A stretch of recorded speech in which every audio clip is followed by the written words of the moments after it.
Welcome back, family. We're on site here in Nashville today. Actually super excited about this. We thought about this in the car on the way up here. I realized I hadn't made an episode 2 of the Eli Effect yet. A lot of friends and family hit me up about that, said that they really enjoyed it, said that they'd like to hear more about the journey.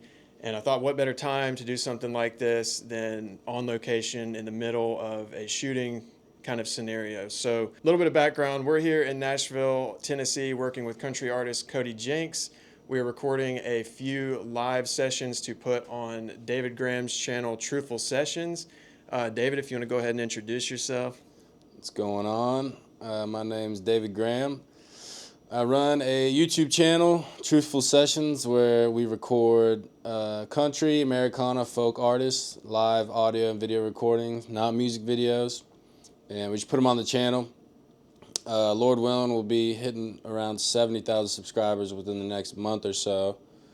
So that's what I do full time right now, but things are going pretty good. Slim comes along for the big shoots to up the quality visually. And yeah, this was a big shoot in Nashville this week, so I wanted to bring him along. And we took the Tacoma, which was nice.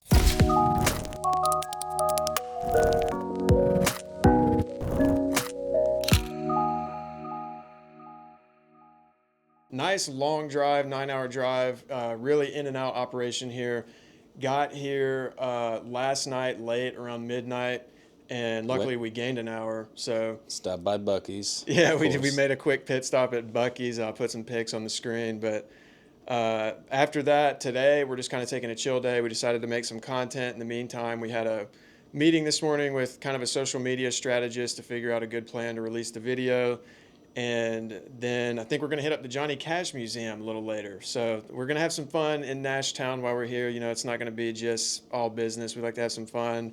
What's the point of being your own boss if you can't have some fun along the way? So, and then tomorrow morning is the actual shoot. And after that, we head home. So quick in and out. This is our second time in Nashville this year. Kind of getting into the pod, man. So I'm really excited to have you on. David is my best friend. You know, we've been friends for over a decade now. We went to high school together, graduated together, and have kind of had similar goals over the years. You know, we've had similar kind of come-ups. It's similar but different, and we're going to get into it in the pod. But I guess we'll start. You know, we're both full-time freelance, and I want to know a little bit more about your journey. So give me some background, you know, bird's eye view of after high school. What were you thinking you wanted to do, and kind of what was your trajectory that kind of led you to starting Truthful Sessions? Well, I've always been into video stuff, making silly YouTube videos. You know, I think my parents bought me like a camcorder from the toy section back in the day, or, I mean, the screen was like about the size of a quarter, but I always loved doing that. I've made tons of YouTube channels over the years, ones that definitely won't be named. But so I've always been into that, and at the academy we both went to, I majored in entertainment technology, which was like video, and we'd literally have to watch movies from like the 40s and to modern day and have packets and evaluate films, and just, you know, it was really cool. Made you look at films different, maybe took the joy away from it in a way. After that, I went to community college, mainly to play soccer. I didn't want to go to real college because I didn't really know what I wanted to do. But at the community college, I majored in video and film production. But that took the magic away because the focus was on, you know, big budgets. Like, they're telling us you're going to get coffee your first 2 years in the industry. You know, you'll be lucky if you even touch a camera one day. And I'll never forget my teachers. They used to call Wilmington Wilmywood because of all the film, and I guess they took away the tax incentives, so there was no work there. So all my teachers were basically film industry people that were out of work. And my camera teacher literally was like, all right, guys, this next month I'm gone. I got a gig. And I just realized it wasn't very encouraging. And so it took the spark away from me, I think. I was like, I don't want to work in this industry, kind of. So I went back to my hometown, North Myrtle Beach, Dirty Myrtle, working at a restaurant. Started doing construction work at the same time, breaking my back, literally. You know, I was 21, and just like, it was hurting. It was hard getting out of bed. My back was hurting so bad, like digging holes and stuff. And I had an older brother in the military. Big influence on me. I always wanted to be in the military at some point. I always knew I hate having what ifs, and I knew if I never joined the military, that'd always be like a big what if. You know, he was like, what are you waiting on? You know, you're working at a restaurant, you know, all this and that. and I had another friend of a friend. I've got a lot of older brothers, and one of my brother's older friends was in the Marine Corps. He came to the restaurant, and he's like, if you're thinking about it, dude, better sooner than later. And I thought about that. It's like, yeah, like, you know, there's nothing wrong with joining the military at 30 or whatever, but I was like, I'd rather do it now, you know. So I joined the Coast Guard at 21, and I think what's kind of cool is that I had a $2,000 signing bonus, and that $2,000 I used to buy a camera. Shoot, I didn't even know that. I don't think. Maybe I Yeah, did, but that's been a while at this point. That's yeah, crazy. it's kind of cool part of it. Bought a camera, and then from there, I was always big fans of these sessions channels, specifically Gyms on VHS, a lot of Benjamin Todd sessions. And I was like, man, I could do this. And it was just like God's timing, man. At that time I was stationed with one other person, just so happened to be real talented, Tanner Redmond. Shout out, sponsored by Tanner Redmond cigarettes, unfiltered. No, but so he was real talented, and I was in the shower, pause, and I thought about like Tell us more. I was thinking about Tanner Redmond in the shower, and no, I thought about like, man, I could film him, and if it sucks, it doesn't matter. It's my friend. You know what I mean? What do I have to lose? Yeah, Put it on no YouTube. pressure. Yeah, put it on the YouTube channel. Didn't even have a name for the channel. We filmed it, and his roommate, I was like, it's got to be something Sessions. He's like, Truthful. I was like, all right. So I was like, Truthful Sessions. I thought it was a little corny at first, but I think it worked out. And I posted on my channel, got a couple thousand views organically, and the CO, commanding officer of the base, liked it, and it was just like, dang, you know. And it's crazy because if it maybe got 100 views, I wouldn't be here today. But it just, maybe it's God's plan, I don't know, but it did well. And from there, you know, New Orleans is a big hub for artists coming through, and I realized like there's a lot of power in asking. And you know, people always ask me, how did you work with this artist? How did you? It's like I sent him a DM, you know what I mean? And from there, it kind of grew. Yeah, that's cool, man. So, also, you know, in your military experience, military is something that I considered back in the day. Also, you know, I think every kind of young man goes through a phase where it's like, should I join? You know, how could it benefit me? I have a long history of, you know, military in my family. My dad, uncle, you know, family members in the military. So, can you tell me a little bit of what you got out of that? Because I'll let you get into it, but you were, you know, public affairs in the military, and that's something that you waited and did extra time in the military to be able to do. And I think that that definitely had some contributions to what you're currently doing. Because obviously, you know, it's a super cool job in the military. I know the school had like a years long wait list for it because it's something a lot of people want to do. Can you tell me about some of the upsides and kind of downsides of doing something like that in the military? Because I know it might not be the most like artistic type of job. Like I know what we do now, like part of the beauty of it is we have so much creative freedom. We have so much like ability to direct and kind of call the shots as far as the rollout, as far as like the logistics of it and everything. So can you kind of talk a little bit about your experience doing PA in the military and kind of some of your favorite parts of it, some of your least favorite parts of it, and just kind of expand on that experience a bit. Well, at first I was in a buoy yard driving forklifts, trucks. It was really fun. I probably enjoyed that more than the public affairs stuff. Another ironic part was I was on a ship too in New Orleans doing construction work on a boat. What I left to do, those were the most miserable times. But again, the times that you know I look back on, man, that was fun because you get close to the crew and everything. So yeah, I had to put on a waiting list. Coast Guard's different than other branches. You have to like wait for your MOS. In the Coast Guard they call them rates, like in the Navy. And I wanted to be a PA, and I'm also colorblind, so I didn't have that many options. I think there's like 5 jobs I could have in the military. None of the cool ones, really, in my opinion. None of the law enforcement stuff, pilots, nope. And so I waited for that, and then I went to Fort Meade, Maryland, to train and learn. A lot of it was the video stuff was easy for me. I mean, people would be struggling, and we'd have 2 days to go work on a project. I go back to the barracks and nap because I would do it in the first half of the day, the first day. And so I became a public affairs, and the story of me getting stationed in Hawaii is crazy. I got I got rephased in my class because my roommate got COVID. I didn't get COVID, but I think it was God's plan. I still ended up second in my class. Again, I wasn't even trying. I'm not trying to sound cool, but I didn't even look at my grade to the end of the class. I realized, like, oh, tied for first in class. Ended up second. The first guy deserved more. And so I went to Hawaii, became a public affairs specialist, and they always told us, though, the fun part of the job, the actual photography and videography, that's 20% of the job. The rest is actual public affairs, dealing with the public, dealing with the angry public, dealing with media that are trying to get those gotcha moments. You got to watch what you say. I realized I had a lot of similarities with politics. And I had a chief that told me, you got to be able to say nothing while saying something. Like, basically learn how to bullcrap. And I didn't like that. I'm not good.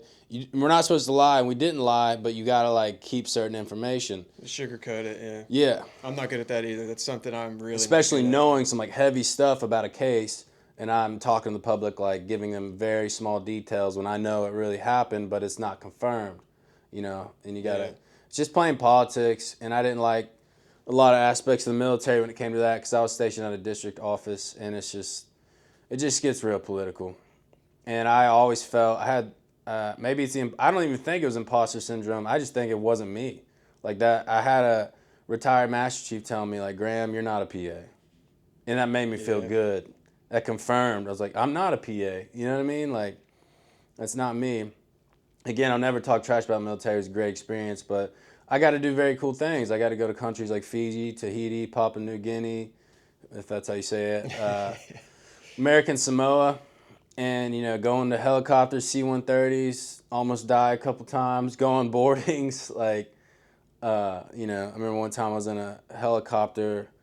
We were on deployment in the middle of the Pacific, and I was on a helicopter, and we're about to land on the ship. Bad seas that day, and he was pretty new, the AMT, and I'm in the back. It's me, him, and the two pilots, and I saw him hook. It was a procedure where you fuel the helicopter while it's flying next to the boat in the sea, and he hooks up the fuel line, and it's just squirting fuel into the helicopter. And I'm looking.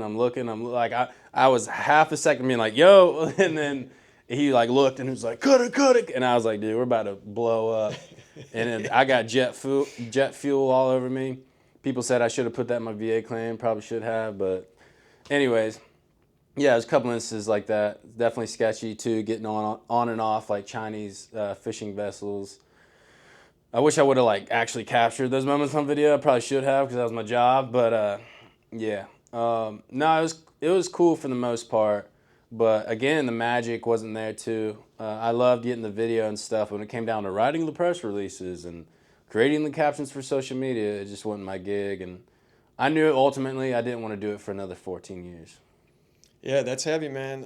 And I think, every entrepreneur, every person with an entrepreneurial spirit has that fire at some point, whatever age it hits.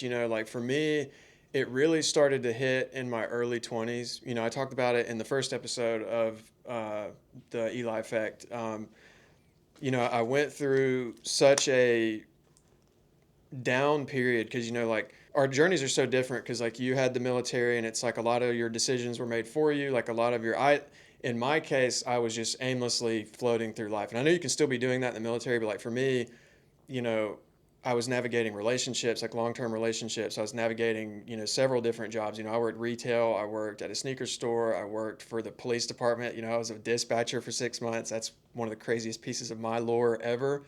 And I really got that call around my early to 21 to 23. I really was I've got to figure something out, because I need to get out of my current circumstances, and I need to figure out how to make the wheels kind of turn on something. And for me, that turning point was getting my first full-time job. And I guess that's where our experiences line up, because you're in the military, you're using a camera, you're starting to realize this is something you want to do long term, even though you knew since high school that you loved cameras and everything. But it starts to become more real and real as you are making money with a camera as an adult, realizing you can get out of the military and do that.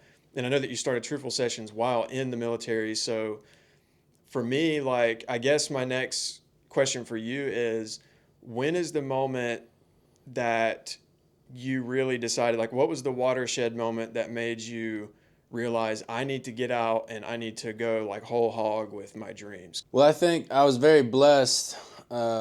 I don't really want to name drop, but the fourth video I did for Truthful Sessions blew up. That blew up, and my channel was monetized after the fourth video, and it was gaining some money, and I never touched that money. I was scared to. I was like, well, I don't even know, like a Google, like, is this real money? So I never touched that, and I kind of had like built a savings, and it always hit me. It's like, man, like I didn't make a lot, but it's like I made money. Like I feel like this is possible. And shout out to Frank, he was the guy I just talked to about it all the time. It's like, dude, I talked about it for a long time before I eventually was like, I'm doing it. And I would just talk to Frank and be like, dude, I live in a van, like I'll just eat dirt. Like I feel like I could try to make this work. But then my dad ended up in the hospital, and it's just crazy because I was supposed to sign it. I didn't know for sure, but I was supposed to sign a 1-year extension in Hawaii. I was like, I'll get out after that, just a little more safety. I'll build my savings, blah, blah, blah, before I actually get out. Dad ended up going to the hospital. My friend Draven was involved in some very successful endeavors with YouTube. And he hits me up while I'm in the hospital. He's like, dude, get out of the Coast Guard. I got you. Like, you can help me out. Like, I'm making some money now. I can pay you. Shout out to Draven, man. He's a big part of all this, for sure. I could never, I'm always thankful for that relationship, friendship, brotherhood. And then my dad was always a big supporter. And then I can't remember. I think it was while he was still in the hospital. And I came back to Hawaii. And, of course, they're, sad for me and stuff. And they're like, so about that extension, I'm like, nah, I'm good. And that retired Master Chief was like, I told him that you weren't going to do it. You know what I mean? His life got real. It's like, what? Life's short, man. Like, I wanted to send it. And so, of course, everybody in the military is like, health insurance, all this and that, It's the biggie, health insurance. Yeah, I'm sure the same was for you with the police. At that construction job before the military, I'll never forget, my boss was like, he'll be back. He hated that I was quitting. He's like, he'll be back, watch. Basically saying, like, he's going to fail. And that was just the military. Like, yeah. Did anybody at your police, were they like, oh, yeah, good luck out there? Or, like, give you, like, any attitude like that? Not at the police. I talked about it a little bit in the last pod, but it's funny, man. Surprisingly, the most negativity on my end, like when I was working that event job and just like eating crap for those 2 years, the biggest downer was other freelancers. Like, yeah, it was like I would tell them, like, how do I get like you? And it's funny, these old dogs on the road. You like, don't want to be like me. Yeah, they're like, kid, stick with health insurance, man. Like, you don't want this. You need to figure out taxes. You need to figure out all this stuff. And it's like, okay, then why are you doing it? I do think, everybody that has a camera knows that the community can be a little bit toxic. It can be a little bit pretentious and stuff. And it's like, I have an abundance mindset with videography and filmmaking. So it's like, there's enough out there for all of us to eat. Like, especially regionally where we are, like video is not a massive market where we live. So it's like, matters less for you, but for me with like client work and stuff, there's plenty where I am for me to be fine without having to worry. But it's like, I think a lot of people on the road, they just get jaded. And look, like, I've learned more than anyone, like, the past 3 years that I've been freelance. It is a grind. Like, there's plenty of nights I have been anxious. I've lost so much sleep. Like, I texted you just the other night, just being real. Like, I have regular kind of little, like, miniature mental breakdowns over freelance just because it's like, it is, bro. Like, the steady paycheck stops. Like, there is nobody coming to save you except yourself. Like, if you don't respond to an email or whatever, there's no boss that's going to be like, hey, Christian, get back on that email. Like if I don't respond to it, like, I lose that client or I damage the relationship, whatever else. So, like, for me, yeah, it was other freelancers that were the biggest downer. And, like, other than that, though, very fortunately, blessed by God to have a very good support system of family and friends that all believed in me. Like, I was the one that kind of believed the least in myself, and that's saying something because I've always believed in myself, but it's just hard. Like, there's no other thing to say except that it's hard and it's scary because, like, when your back's against the wall, like, and you want to make that jump, everybody in the world, like my mom, it's funny, my mom has called stuff so early in the past. Like, she's told me, she's like, dude, you will be fine. Like, you've got to trust your gut. Like, you're talented, like, you're skilled, like, people. And, that's the thing I think that's been valuable in both of our journeys. And make no mistake, like, you've got to put in the legwork, but so much of this stuff is what you know. So, like, just a little sidebar right here. Biggest piece of advice for people wanting to go freelance, for people wanting to start their own YouTube channel, wanting to make connections and do something for a living. Biggest piece of advice I can give you is to put yourself out there. Like, quit being scared of looking stupid. Quit being scared of wondering what people will think. Because making those connections, being shameless, like reaching out to people, because like you do it with Truthful Sessions all the time, and you get left on red all the time. I'm Oh assuming yeah. it's like you've got to have a thick skin where it's like, and I reach out to clients and they say no all the time, and it's like, but eventually you'll get in a room with other people, and I mean, I've even gotten work through D at this point, just from people that I've met through him, and it's like my network is getting bigger and bigger by the year. So I think who you know is a huge part of it. Yeah, my dad passed, and he was I love my dad, and he was a big part of it, and he always supported me to chase my dreams. He was a successful business owner, and he told me, I interviewed him. Maybe you could put that little clip in there, like just a link or something. Yeah. But yeah, he's always said, have dreams, go for it, and you might have to compromise some, but still go for it. So once he passed, it's like, I'm going for it. And yeah, and it's funny, I had that same retired Master Chief. He was like old military, old guard. He'd talk a lot of crap, but he would also like really cared about you. And he would tell me like, you're smart, like you're gonna do fine. You know what I mean? Yeah, and people that have that foresight can see that, like before you can. And like, thankfully, thank God that we had the fathers that we had. Oh, And yeah, like that's something to not take for granted. Like Big Earn had the opportunity to meet him several times, treated me like a son every time I was around him, and like my dad too. I think it comes from a place too, because I know my dad had a good relationship with his dad, but he was a bit harder on him. Like, and Oh, yeah. we all know the opportunities that we have today did not exist for them. Like, Yeah. they didn't have the opportunity to start a YouTube channel and be an artist. Like, no, bro, it's like pay the bills, start a family, like figure it out. Especially my dad coming from West Virginia, like it was the coal mines or it was get out, and that's kind of why he joined the military, because he was just sick of living at home and just not doing anything. So moving forward, like you get out, how has this year, because you got out in January, right? Yeah. So you got out in January, and he did. He's crashing at my crib right now. We're living in the content house together. That's been super cool. You've lived with a couple of guys over the years, and I've been jealous from afar. Pause. The guy Frank, shout out Frank, man, if you're watching. You're here in spirit, Frank. Yeah, we love you, Frank, man. Chase your dreams, brother. But anyway, it's funny, man. I would watch them making their little skits and stuff, and like doing their thing. And I'm thankful to have that opportunity with D now. I've always wanted to.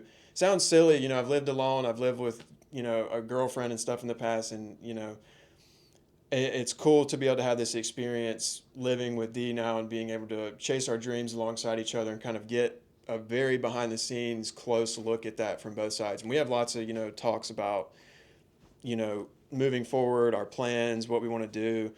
And so I guess I'll ask, your first year out, how has that been for you so far? Has it been a culture shock getting out of the military? Has it been, have you had moments where you wish you didn't? Have you had moments where you thought you made a mistake? Like, kind of expand on that a little bit. It's interesting when people ask me if I miss the military. Maybe it's because my memory's not the best, but I kind of don't think about it a lot. It's the best way to be, truthfully. Gotta look forward. Not that I forgot that I was in the military or anything like that, but again, shout out to Draven, man. I hit the ground running. I went, did video stuff on a musician's tour, and it was just crazy, man. It gave me a lot of hope, inspiration, and definitely took a major pay cut in the beginning, but I knew I would, and no, it's been good. I mean, I've just tried to build the channel and been blessed to have some videos, do some decent numbers, and it seems like it keeps growing, but there's definitely a little fear because it is sketchy to have your main source of income from YouTube. Like in the back of my head, not that I deal with like constant anxiety or anything like that, but I think like, man, what if YouTube just shut down one day? Or like, you know what I mean? And I guess that's where like being smart with your money comes in. And I'm pretty good, I try not to spend too much. But yeah, I mean, it's been good, man. And I watch a lot of interviews and podcasts and a lot of artists, successful artists, and I can relate to that now. It's like they may make an album or a song that's good, but they're immediately on to the next thing. Like you can't dwell like, oh, this did good. No, like you gotta, be thankful for it, but keep moving forward. I'm always looking for talent. And shout out to Boggs. He's always sending me artists, always sending me people to check out with music and stuff. #1 stunner. Yeah, shout out Boggs, man. You're here in spirit as well, brother. Yeah. We love you. Right here. But yeah, Nah, man, I don't really think about the military too much. Just kind of keep on moving forward.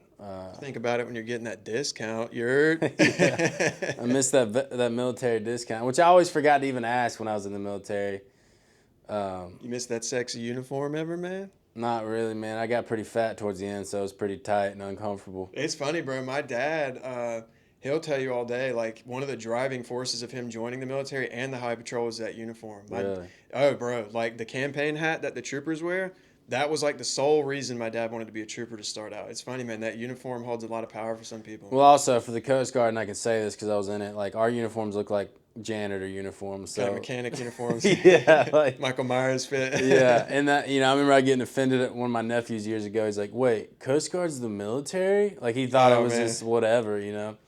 Well, no, the Coast Guard is the military, but our uniforms aren't that cool. Like if we wore camo, it'd probably be a little cooler. But There's a couple. I think you got a TikTok. There's one cool fit you were in where it's like the TikTok is something it's like you when you need to take a picture for mom and you're holding a rifle, you got a helmet on and stuff. that was for NCIS Hawaii. Oh, that wasn't military. Oh, so Yeah. shoot. Oh yeah, I'm a part-time actor. Yeah, I was gonna bring that up. So you, on top of being behind the camera, you do enjoy being in front of the camera as well. So Dude, yeah. talk a little bit about that and how that might have helped you in your current experience, and talk about NCIS a little bit, man. Give us a behind the scenes look at Hollywood. Nah, man. I mean, as the youngins say, I low key wanted to be a actor. I always thought it'd be cool.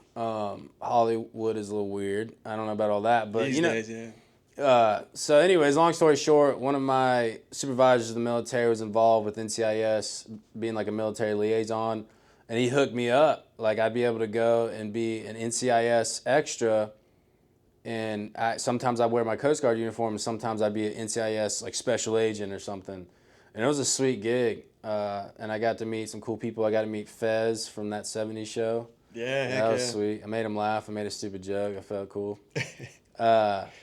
But now I wish I could get more in front of the camera. Like now, even with Truthful Sessions, when I record musicians, like I'll try to get shots of me in it, just talking to them, kind of to build the brand. I mean, I'm not gonna sit here and say it's completely just business oriented. Like, I mean, I like to be in front of the camera too. I guess that's ego driven, whatever. But I do too. I mean, I got the YouTube channel. Like I think, we both have different gifts in that area as well. I like to teach things. I like to create fun content. Like, my biggest principle behind any in front of the camera stuff is like documenting my life. That's a huge reason I picked up a camera in the first place. Like, my dad and my grandpa were always like the family documentarians. They were always holding the big VHS cameras and stuff. So like, for me, one of the driving inspirations has always been just documenting things. And it's funny, man. Like I am the one with the archives. Like I've got years and years of archives at this point. Like my family will pick on me, like when I'm at Christmas or something, filming everybody. They're like, "Man, you're just like your dad, bro." Like yeah, that's cool. getting all that stuff. So I think that's cool as well that we both have some experience. It's funny you mention that because like being a camera guy ain't exactly the most masculine or cool thing in a lot of environments, and I've definitely felt like insecurities about that. Whatever, but it's funny. My mom paid this company to make all of our VHS tapes and like film stuff from back in the day into MP3 files, video files, and we watched them all. And I realized like my dad was filming a lot.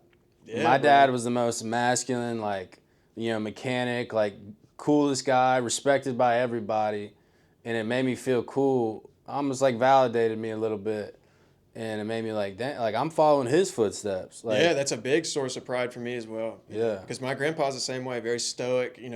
Self-taught everything. Like he was like a very talented carpenter, like mason. Like he built stone steps and stuff at his house. Like really, really cool guy. Even though I've only got the chance to meet him once when I was a little baby, so I don't really remember him, but his memory lives on because he recorded everything, man. It's crazy. While my dad was overseas, my dad still has all this stuff. It's awesome. But while my dad was overseas at Turkey, we call him Papa Joe, my grandpa. He would film little like vlogs, and like he would ask the family, "What do you want to say to Kevin? Like, what do you want to say to Kevin?"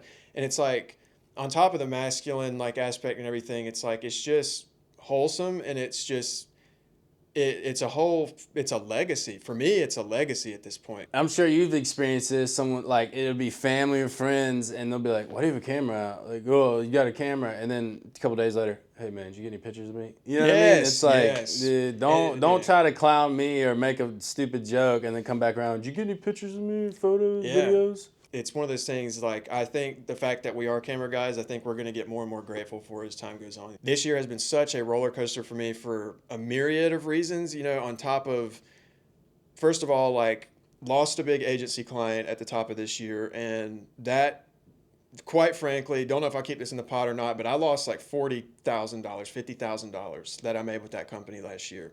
And, that was one of the sources of my breakdowns. Like, called my mom and cried about it and was like, I'm going to go broke. Like, I'm Yeah. scared. Like, I have a real close relationship with my parents, so I regularly have little mental breakdowns to them, so like, and I mean, you too, like, I've come to you several times, like, man, I'm freaked out. Like, at the end of the day, I have trusted God through it all. Like, anytime it's gotten that bad, anytime it's gotten real scary, like, I have that fire in me. Like, I have that spirit in me to want to do this and to not compromise on my dreams. I think it was really kind of divine intervention that I ended up doing what I do for a living. And I think that holding on to that faith and holding on to that, rock and foundation of the Lord, and just having that Lord willing mentality, man, like, at the end of the day, the Lord's will is going to be done. And like, you've got to pray that you're on the right path. I pray all the time, and you kind of put me onto this. One of the biggest things I pray is like, open doors you want to open, closed doors that you want closed. And some of those doors that he closes are not fun. Like, Yeah. and it's like, I'm doing this because I think I was born to do this. I think that God created me to do this. I really do. And so, like, I'd love to hear from you how faith plays a part in your workflow and your come up, like, in your day to day. I think my why, it's definitely more of a selfish reason. Like I love music, and I just like to be a part of it because I almost feel like I'm part of the music or part of someone's career if I can film them and have them on the channel and stuff. And so there's definitely a lot of selfish aspects to it. But I try to make it where it can be something where I glorify God, and but also being aware that a lot of people say like, oh, God did this for me and stuff, but the Bible says, man, like the wicked will prosper. Just because you're successful doesn't mean like you're in God's will. You know what I mean? Like, so there's been a couple times I've definitely compromised. I feel like as far as the music I promote, but there's been at least once where I put my foot down. I'm like, nah, like the lyrics in the song like go against my beliefs. Like. I've admired that about what you've done. Like, you've had conversations with me about that. You've told me, like, hey, I'm going to ask this guy to censor this. I don't Yeah. know how it's going to go. And I do admire that, because a lot of people, especially if they've experienced any level of like the success you've had on your channel, a lot of people would abandon those morals real quick to get them views up. So like, I do like that about what you do, for sure. And I had a really important, not again, I haven't really talked about it, but church community and having big brothers in the faith, man. I met up with, because I remember at one point I felt real convicted early on. It's like, I don't know, like, I may promote a song or have a song on my channel that there's no profanity, nothing against God's word, but the artist promotes a lot of stuff I don't really promote. Again, I'm a sinner. I'm definitely not perfect, but like, I think there's, as a believer, what's right and wrong, what sin is and everything. And so I remember talking to him once, but I also told him about when a lot of times, not every time, but when I talk to these artists and meet up with these artists, I bring up God. I talk to them and in one way or another may witness. And when I told him all that, he's like, I think if you keep that, then it's worth doing. You know what I mean? Like if you're in the entertainment industry, you're going to come across people, you're going to work with people that don't believe in God, this and that. But if you, have that in mind, like ultimately this can be an opportunity to spread the gospel, opportunity to love others, like show Christ's light, then it's worth doing. And again, since that conversation, I've probably worked with artists I shouldn't have worked with. It is what it is. But yeah, so I just try to keep in mind, like, just because it's grown, just because it's successful, it doesn't mean like God's like, here you go, son, here's your blessing for being a great son of mine. Like, no, like I just think it's important, my own personal relationship with God, and trying to stay in tune with, trying to watch what I'm promoting and everything. But I mean, God's definitely blessed me.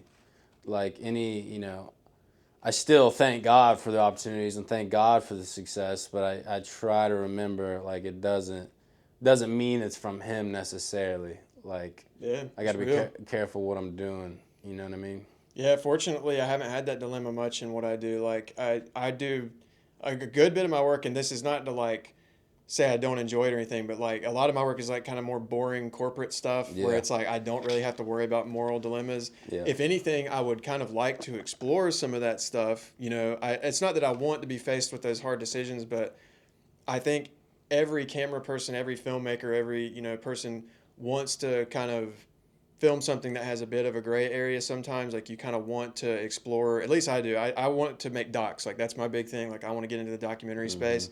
A lot of that stuff does come with moral dilemmas, does come with like ethics and concerns Yeah. and stuff. In a way, So I think, I don't know how it all works. I don't think you can sell your soul, but I look at it as like you are kind of selling your soul. If you're a believer, you know what I mean? If you do proclaim Jesus Christ as Lord and He is your Lord and Savior, but you completely go against His word to get success, you're selling your soul in a sense. Like it doesn't have to be some sign it in blood thing. Like, yeah. and I'm not saying you're selling your soul for good and you're gonna go to hell, but like, yeah, it's I think compromise in a way when it comes to entertainment success. It is a version of like selling your soul. You And know? it also just goes hand in hand with the concept of building up your treasures on earth Yeah. instead of in heaven. Like I think a lot of us chase that earthly pleasure. Our flesh fails, stuff like that. And I think especially, you know, it would be very easy, and we fail. Like I'm not saying we don't, but Yeah, like I for think it. sure. I think it's especially easy in our position where we travel a lot. We work with a lot of cool people and stuff.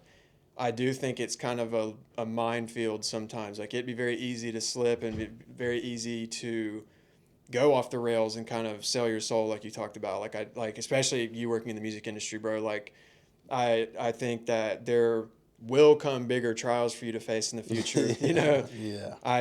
You might meet up with big CEO, big music boss, and find out some stuff that Mm-hmm. you know don't wish that upon you, but if you Yeah. keep on the trajectory you're on, bro, you're gonna see some stuff, and Yeah. I keep you prayed up for it, man. But Thanks. I need and it. speaking of that, I do want to hear a little bit about you make music. You've made music as Yeah. long as I've known you. I started his music career. I'm just gonna say it, He was man. my bird man. I'm just kidding. Nah, number one stun is my bird man. Yeah, it's funny, Pause. man. I rapped back in the day. Heyo. Most of that has been scrubbed from the internet. If you want to find it at this point, find it. It was a part of my life. I'm not ashamed of it By the anymore. way, that is why I call him Slim Slim because Shady. Slim Shady. I wish I had the DM, bro. He DM'd me, and this was before we were even great friends. We both went to the academy together. He DM'd me and was like, "Yo, can you like tell me what mic to get? What software do you use?" And I was like on Audacity at the time with like a little like I started my rap career with a Guitar Hero microphone, bro. Like like the USB Guitar Hero microphone. I recorded all my first songs on that. I think for you, like I think your music passion is still just as big, if not maybe bigger than the camera stuff. Talk to me a little bit about what your goals with music are and how that's changed over the years, because I know you've kind of switched genres a little bit. If you kind of want to splurge about that a little bit. Yeah, started in a whole different genre. Went hard with it, and I just love the feeling of building something and watch it grow. And back then, I would get so stoked to get 100 SoundCloud plays, YouTube views, like, and I was doing open mics, like I was grinding. And that's where Boggs came through, and I mean, he was buying stickers, T-shirts, like we went hard. And ultimately, this is something I want to touch on is like, I think something that's in you as far as like you know, just the productivity, you know what I mean? And it's funny, Bam Margera, everybody knows about the Jack A movies, and Bam Margera, I saw a clip of him, or someone was talking about him, and back in the day, like even though they were partying and stuff, he'd always be like, man, we got to do something, we got to be productive. We got to be productive. Like, let's make a video, let's do a stunt, I whatever. remember you being like that even And back in the day. that's what I mean. It may remind me, like, not to toot my own horn, but like that's how I was. Whether it was my own music or, back then making a stupid Vine or making, little videos with my friends, like I'd like to make stuff. And I think there's different aspects to it. Like part of it was because I could look back and laugh or look back, like I was a memory. But it felt weird to just hang out and just like watch sports or like drink beers with my friends. Like I like to make something, like be productive, even if it's not making me money. Like I like doing something. I think that's always been in me. It ain't on you, it's in you. I think that's a big reason. So with the music, in the beginning, and when I was 19, basically 16 to 21, I was going hard with that genre of music. and then it just switched over to video. I think it helped me. But yeah, now I go by David Cole. That's actually my middle name, Coal, and I've always been making acoustic music, but now I'm like going harder with it.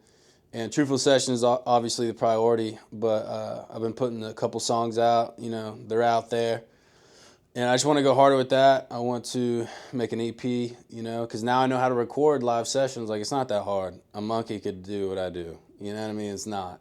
Everybody's like, oh no, but you got, and it's like, yeah, but it's not that hard. Like, I feel like anybody could do it. Yeah, I think the hard part is sticking with it and like Yeah. cultivating it, of course. Yeah. Same thing with video. Video is a little bit more technically difficult, I would say, but like, With the power of YouTube, yeah. you know what I mean? And like, especially the tools we have available, like, again, shamelessly, I'll tell you this, I'm going to run this podcast through Adobe Speech Enhance, and that's all the audio mixing I'm going to do. Like, we've got several tools at our disposal. It's much more about sticking with it and cultivating it, like I said, keeping that dream alive and just putting one foot in front of the other. That's the much harder part than any of the actual filming or any of that we do. So I think it'd be cool to kind of start rapping on lyrical Bust the miracle. freestyle. But I think kind of to start wrapping up here a little bit, what are your goals for next year? Like, and you talk about everything, your music, Truthful Sessions, any other projects you want to get into, like your kind of plans, your hopes and dreams. Like, what do you want to get out of 2025? Yeah, I guess keep going. And I'm so not business savvy. So, I'm not either, bro. So it's like 2025, Lord willing, get my business stuff in order as far as taxes and all that stuff. And maybe just know how to operate more like a business. Obviously not in a way to take advantage or anything, but just come with more confidence too, and know that like my brand is, a little bigger now. And just, I don't know, you know what I mean? Like being able to negotiate and not just be like, oh, okay, and like put my head down and just be okay with whatever labels or artists want. Obviously there's compromise. There's got to be compromise on both sides. But I guess just walk with more confidence and just keep grinding, keep making videos, do more behind the scenes stuff. Again, be more productive at the end of the day. Yeah, that's big for me, man. Like, because you're always gonna meet and have more people in your life that are like, relax, take it easy. Yeah. You deserve a break. It's like, no, dude. I know how much I waste time on TikTok and Instagram and now even video games. I need to sell that Xbox, but yeah, I mean, it's just I know how much time I waste, and I think the thing is, a lot of people know how much time they waste, and they feel guilty for it, so it makes them feel better being like, take it easy, like me, Yeah. like take your weekend off. It's like, no, man, like I know. Life is short, man. We don't know where we're going. Like, why wouldn't I go hard? Like, yeah. I'm going to be so much more happy if I go out on a weekend and film sessions or my own music or a vlog than stay home and watch a football game and play video games. Yeah, this podcast was last minute, man. Like, and shout out to D. He was like, we just need to do it. We were talking about doing it later tonight, and it's like, no, like we've got some free time. Let's set it up so that we can just knock it out. And speaking of like the people saying, "Oh, take it easy" and stuff, I think that's big because like we live in some dark times, man. Like there's a lot going on in the world today. There's a lot of reasons to self-soothe and like, kind of suck your thumb Self-sedate. and be like, escapism, it's huge. And it's like, I do think there's a balance. I do think we get into this for more freedom. We get into this to have more time for the things that we love. And if the things that we love are video games and certain things, like I don't think that's all bad. But I do think, especially, this goes hand in hand with business savvy because I struggle with this like crazy. I'm not a business person. I consider myself, I'm an artist. But it's like I think that, there needs to be a balance, especially until you get to the point where you can hire out. Like, I desperately need like an admin person or like a bookkeeper, like so bad, but I'm just not there yet. So it's like, until then, got to thug it out. And that I said in my first pod, like and you and I are included in this sometimes, but it's like, I don't think people are willing to thug it out sometimes, man. Like, anything that's worth achieving is going to come with sacrifice. It's going to come with you doing things you don't really want to do in the moment. But we all know, like, Choose your hard, as they say. yeah, like, and work feels good. Like when you, maybe not like your 9 to 5 per se, but like whatever your passion is, like work towards that it might suck in the moment. It's just like the gym. It's just like anything else. Getting off the couch and doing it's the hardest part. Yeah. But now that we're podcasting, I'm like, oh, this is gonna be great on the channel later. Like, why haven't we done this? We live together. Why haven't we done this already? It's just funny, man. Like, I'm so excited for the clips that'll come out of this now. Like there's so much more upsides to it than downsides.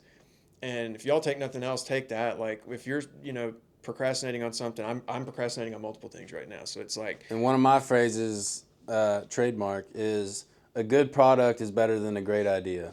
That's something I live by. yeah, Like I can have a 2-minute conversation with somebody who's like, I want to do video, I want to do this, but I got to get this I got to get this better camera first. I immediately know you're not about it, man. You know what I mean? Like, you're not. Like, if you're gonna find a way. It doesn't matter if you have a phone, dude.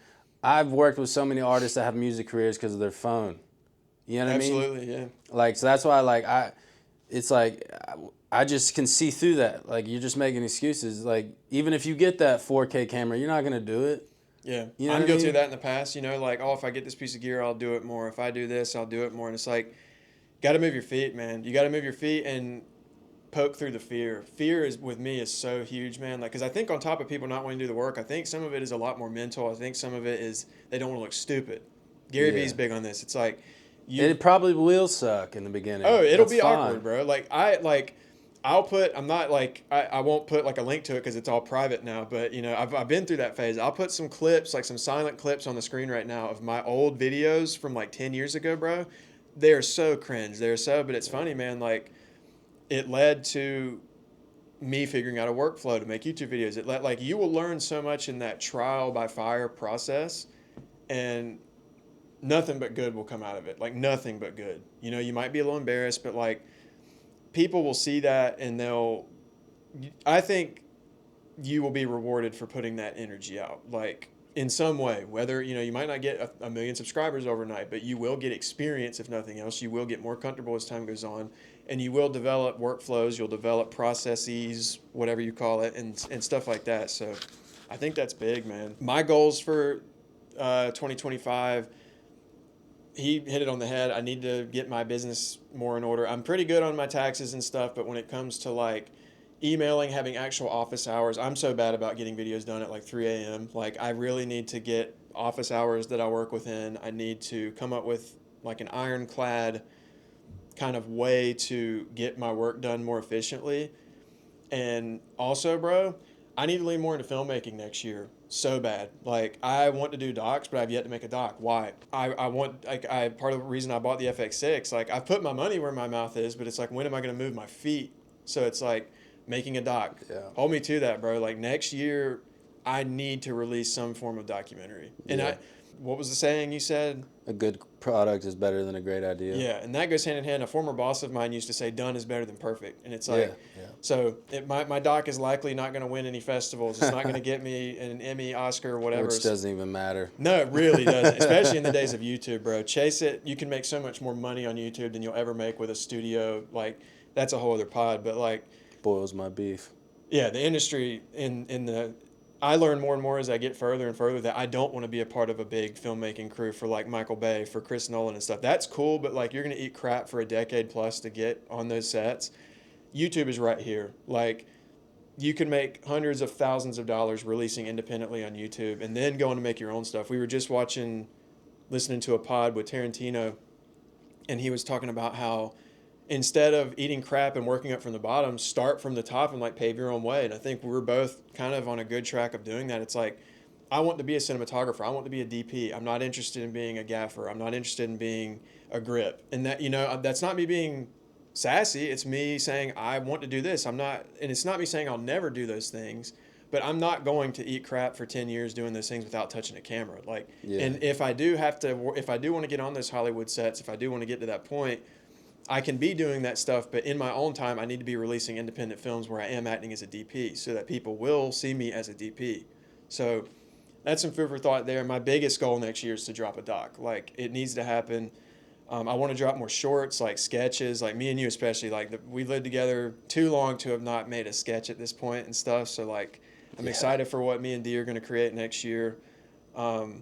I'm excited for the work I'm going to do with Truthful Sessions next year and hopefully Radio WV and stuff. Like, Shoot, I'm excited to do some work for you, bro. Yeah, me and D are on a gig together in January, man. Like, I was able to secure a bigger budget project where I could bring in an assistant along, and I'm super excited. Shoot, I'll get the coffee all day. Yeah, and it's like, especially when it's working with your bro. I've told him, like, I'll do whatever for Truthful Sessions, bro. Like, just to be able to travel for free, be able to hang out with my bro, be able to get more experience, and especially when we can vlog like this, there's so much that can come out of it. But I think a fun question to end the pod on, after all this talk, if you had to go back to a 9 to 5, what would it be? I think the first part should be a 9 to 5 you've already had. You know what I mean? That'd be the first. If I had to go to a 9 to 5 that I used to have, probably a restaurant. That's wild. I would not want to, but I'm just thinking about the physical, probably a restaurant. I was a bar back. I would quit, but if I had to go back, I would go to the restaurant, find another job, and quit. If I could do anything 9 to 5 I don't know the skill, but probably something like an electrician, man. They're making good money. I think it'd be a cool gig. We're talking about how that's unlikely for like AI to replace, because we're on the chopping block, so it's like, dude, YouTube goes down. You can make AI interviews or something. We're done. I don't think we're done, but we're screwed. I'm done. But I think, for me, if I had to go back to one of my previous jobs, I would just be like a video guy for a company again. Hopefully it would be something that I align with, hopefully I could have something a little better paying, higher rank, I don't think it would suck to be a creative director for a company I really liked and cared about. And, they aligned with me. I was being paid fairly. I was getting to travel a little bit, maybe like stuff like that would be really cool to me. And just kind of thought of this now. I talked to you a little bit about it in the car on the ride yesterday, but I think if I could choose, I think I would be like a professor of video. I don't believe in college. I think it's a massive mistake for most people if you're not becoming a doctor or lawyer. In today's world, it's just so easy it's not easy, but you have so much resources to build your business. You have so much like free knowledge out there to be able to do your own thing. And even not like trades, like you don't need to go to college to be an electrician, any of that. So it's like, I think, well, you need to get certified and all that, but you know what I mean? Like, you don't have to get a 4-year degree. I think that college is such a scam in modern society. No hate to professors or anything. Like, everybody's got to eat, but me personally, it will never work out for me. Like, I will never go back to school. I hated every second I was in school, and I largely consider my 2-year college experience a complete waste. So You wouldn't go to SCAD? I'd take a scat on their front steps. But so stupid. But no, man, I think I would want to do my part. Like, I told him, it's like, can't beat them, join them. It's like, I'd be a professor and I'd tell all those kids, figure out your taxes, figure out your credit.